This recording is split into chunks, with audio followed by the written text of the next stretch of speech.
4 thoughts people with high self-worth have.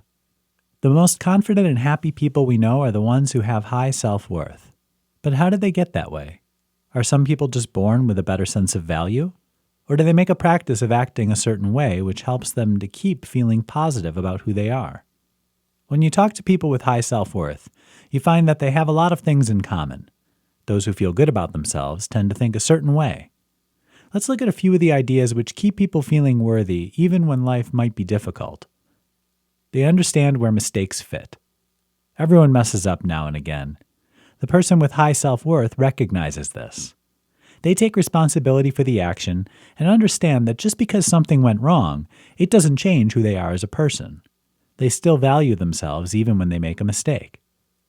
They don't get caught up in the trappings of life. Who you are has a whole lot less to do with what you have than you might think. It doesn't matter how much money is in your bank account, whether you're wearing the right clothes, or if you have the right education. Your value has a lot more to do with who you are inside than who you are outside. You can still be worthy even if you have very little in the way of possessions or money. They don't chase happiness. Who you are has very little to do with whatever emotion you happen to be feeling in the moment. If you're not happy, it doesn't mean that you're not worthy, period. You're going to feel what you're going to feel. Individuals with high self-worth realize this and accept their emotions for what they are, a reflection of their emotional state and not of personal value.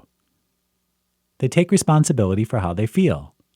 When you have strong feelings of self-worth, you don't need other people to define you. This also means you need to drop any victim mentality. They say no one can make you feel anything without your permission. This is more true than you might realize. It's up to you to decide who you are. No one else has the right. Of course, there are other things people with high self-worth do. They practice empathy, especially with themselves. They love their job and set goals that make sense to them. The common thread? They do things that honor them. They don't make compromises or get caught up in doing what they think they should, but instead focus on what's right for them. You can do this too, by merely paying attention to your choices and holding fast to who you are.